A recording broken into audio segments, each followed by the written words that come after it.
so in this video we're going to continue talking about literal equations. So if you remember from the last video or the last notes page, literal equations have to do with basically formulas that have mostly letters in them. And each letter is very important to the overall relationship of the formula.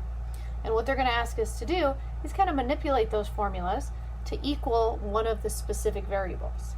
Remember, each one of these variables is a different value, and it's a placeholder.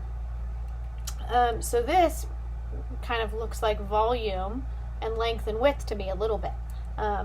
So it'd be, length times width equals volume. I'm not sure that the 3 would have to be a height on this one. So this could very well be the volume of kind of a box like this. And I can draw this little piece here. So we would have length times width times height. And that would actually give me the volume of that box. So that's the formula that I could definitely relate this to, just knowing that one off the top of my head. You don't have to know the formulas. That's not what it's asking you to do. It just wants us to solve for the variable. So we're going to solve for L, and L is being multiplied by W and 3.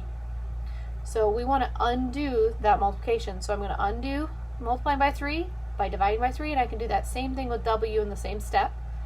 Whatever I do to the left side, I have to do to the right side. So I'm going to divide by 3W. 3 divided by 3 cancels. W divided by W cancels. So all I'm left with is that L equals V divided by 3W. And I just leave it just like this. I don't go any farther because I don't know what L is, I don't know what V is, I don't know what W is. So I'd have to know at least 2 of these 3 variables to finish this problem.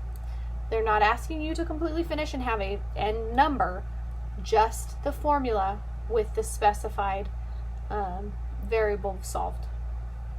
Solved for the specified variable. I can say that better. All right. So solving with parentheses. So now if I want to solve for x, we can do this a couple of different ways because I want x to be by itself. Instead of distributing here like this, because now I'm going to have 4 times x, which is 4x. Well, I'm going to end up having to divide that away.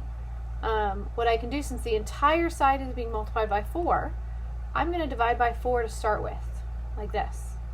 And 4 divided by 4 will cancel, and I'll just have x minus h equals z divided by 4. And now to get x by itself, all I have to do is add this h to both sides, like that. And I'm going to have negative h plus h. Any number minus itself cancels out, so I have x equals z over 4 plus h, and I just kind of tack it on the end there.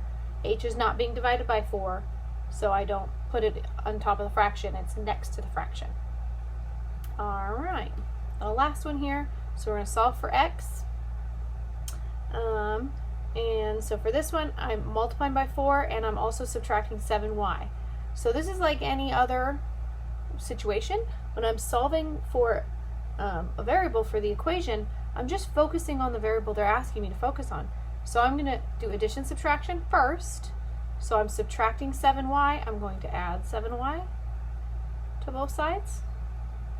So I'm going to end up with z plus 7y equals 4x. And these negative 7y plus 7y cancel out. Now I'm multiplying by 4, so I'm going to divide by 4 on both sides. So I'm going to end up with z plus 7y divided by 4. Nothing changes over there. What changes is 4 divided by 4 cancels down to 1. Any number divided by itself is 1. So it becomes x. Alright, so this was a little bit more advanced literal equations. Remember, that just means equations with mostly all variables. And they're generally some kind of formula. That's more where we use those. But go ahead and go on, Alex, and give that a try.